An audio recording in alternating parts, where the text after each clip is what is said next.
Hi, this is Chitra, and you're listening to Hello Educator.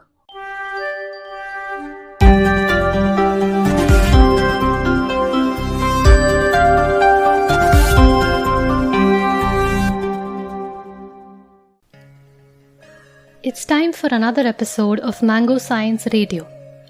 Today, science educator Obali Chandran is back with a fascinating account of an astronomical event known as a solar cycle. From learning about the flipping of the Earth's poles to solar flares and sunspots, here's your chance to add some interesting and simple astronomical jargon to your knowledge bank. Hi, Mango Science radio listeners. Obali Chandran here. It's been quite a while since I did a radio episode, but it was because again I was occupied with different work. But I'm glad to be back again talking to you on this episode. Today I'm going to talk about an interesting event that some of you may have already heard of but not quite sure what it means. So I'm talking about an event that is associated with our star, that is the sun. So just like how we have on Earth the magnetic field like the North Pole or South Pole, which is evident from the fact that your magnetic compass works. The very reason your magnetic compass works, showing you the north-south direction, is testimony that Earth has magnetic field. If Earth did not have a magnetic field, the magnetic compasses would not work at all. So now, just like how we have a magnetic field which is owing its reason to the presence of charged particles at the core of the Earth, we have in the form of a moving electrically charged lava or you call it a hot piece of lava that is moving around in the core of Earth. That is the reason why the magnetic field is generated. Similarly, any planet or star which has an active core or where there are electrically charged particles that's moving around, they will generate a magnetic field. For example, Jupiter has magnetic field or other planets have magnetic field. But for example, Moon does not have a magnetic field because the core is no longer active, and accordingly the magnetic field is non-existent for all practical purposes. But any given star, we all know that stars are huge balls of electrically charged gas. Like all these things continuously move around. So, and this charged gas, as it moves, it's generating a powerful magnetic field. Our magnetic field of the Earth is rather weak, but the power of the magnetic field of the Sun is really enormous.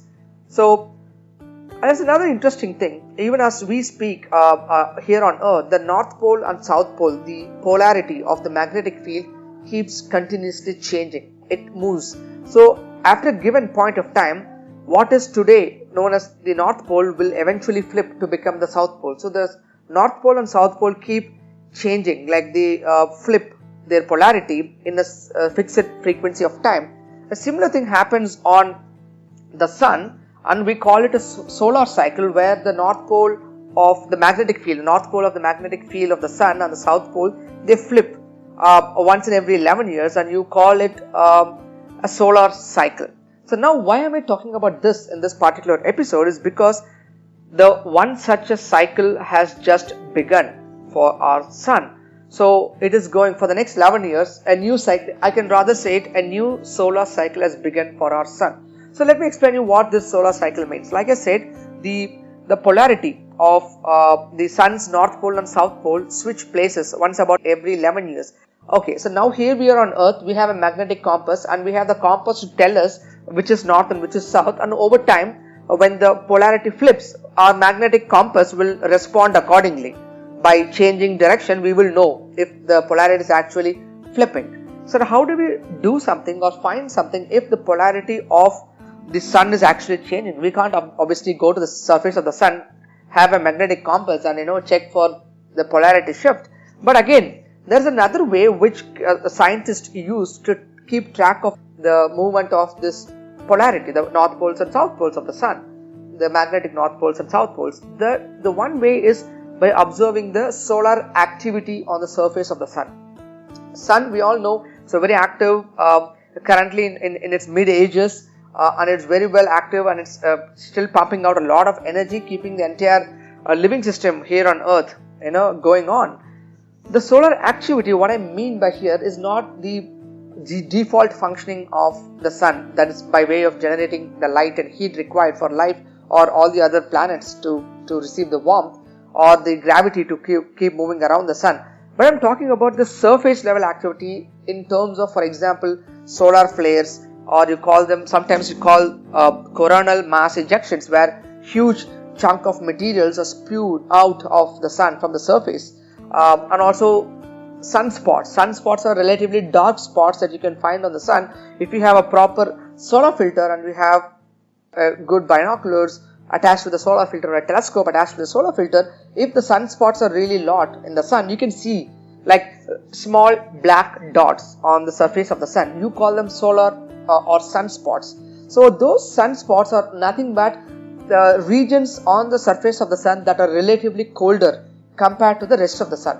So the reason why they're black or why white happens is another discussion, but those sunspots correlate, or rather those sunspots appear, the number of sunspots actually are connected to the cycle of the solar cycle of the sun. So now when the solar activity is minimal, when the sun is like in its least active period in the entire solar cycle, you will see that the number of sunspots on the surface of the sun is also very, very less. Sometimes hardly 1 or 2 sunspots you can spot here and there, but it hardly has any sunspots during its minimum period. Now, once the cycle is begun, once you go past that minimum period, then as the North Pole and the South Pole start moving around, changing their orientation, these solar activities build up. So in that period, as it's building up to a maximum, you will see a lot of solar flares, lot of coronal mass ejections, and also the number of sunspots that you find on the surface of the sun also increase dramatically. So since we were in a solar minimum, I think it was in the month of December 2019 or January, February 2019, the scientists already observed that the sun was at the minimum, least active period. So they were sort of waiting for the sunspots to reappear again. Like they hardly had any sunspots in the month of January, February or December in 2019, and they knew the sun was in a solar minimum, and they were waiting for the sunspots to reappear again, and they were waiting for the moment to confirm that the sun is going past the solar minimum and eventually it will reach the solar maximum. So now recently, I think a couple of weeks ago or 3 weeks ago, scientists officially declared that the solar minimum, the new cycle has begun, where the sunspots have started to appear. Now we are heading towards a solar maximum. So this entire cycle takes about 11 years, and one of the interesting things about the entire sunspots or the solar activity of the sun is that it's not only helps the scientists learn about the sun or what is going on inside the sun, so to basically know more about the sun, but also here on Earth, the effect of the increasing solar activity can directly be felt.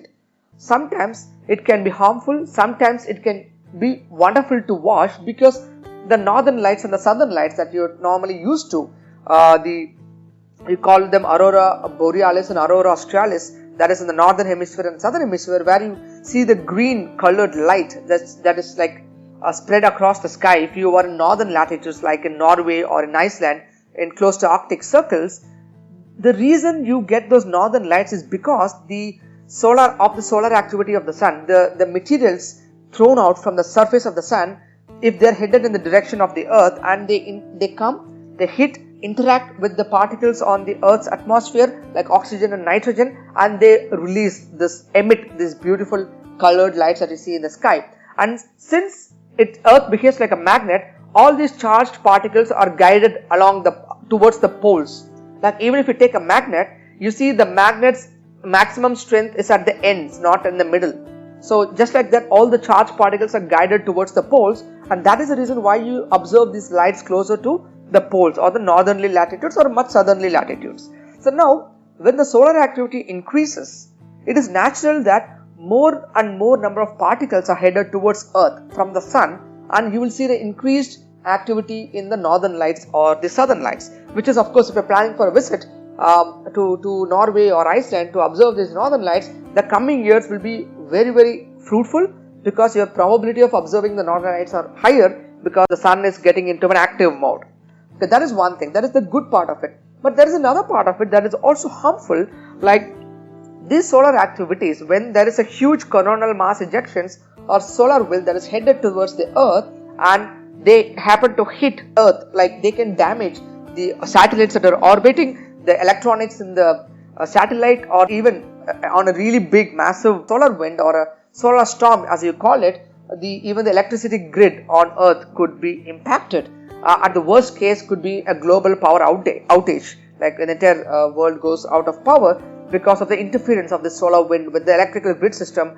So also sometimes when for example an astronaut is in the International Space Station and they're planning for a spacewalk outside of their space station, it would be harmful to be impacted by this solar wind. So they will have to stay inside the spacecraft to ensure that they're not impacted by it. So all these satellites and the people inside the satellites, they are going to be affected by these solar winds, and it is important to keep a track of all these solar winds that are coming. So, and of course there are dedicated satellites like SOHO and other satellites which track the solar winds or the solar activity on the surface of the sun, and they give us some reasonable time, not reasonable time, but about 45 minutes to 1 hour before such a major event can impact the earth. But again, that 1 hour or 45 minutes is not a lot of time, but still that is the technology that we have today. So people are trying to understand better and better about how to predict these events and when the solar flares are going to occur or coronal mass ejections. But that is what solar cycle is all about. Once every 11 years the polarity keeps flipping, and as it flips we observe the flip in terms of the activity on the surface of the sun, and sunspots is one of them. So officially we are entering the next cycle, and hopefully we get to see more and more northern lights because of that. Thank you guys. This has been a little long, but I hope I found this useful and interesting and informative, and I'm also glad to be back again. I'll catch you again next week with another interesting piece of information or episode. Bye.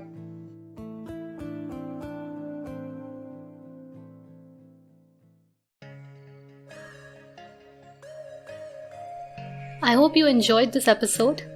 To receive your daily dose of science stories, don't forget to subscribe to Mango Science Radio. We welcome stories from across the globe, so if you're a science enthusiast and would like to contribute to Mango Science Radio, please WhatsApp us at 99522 43541. Your feedback is valuable and keeps us motivated, so feel free to share your views in the form of an audio message on WhatsApp. Thank you so much for listening to Hello Educator. Remember to tune in for the next episode.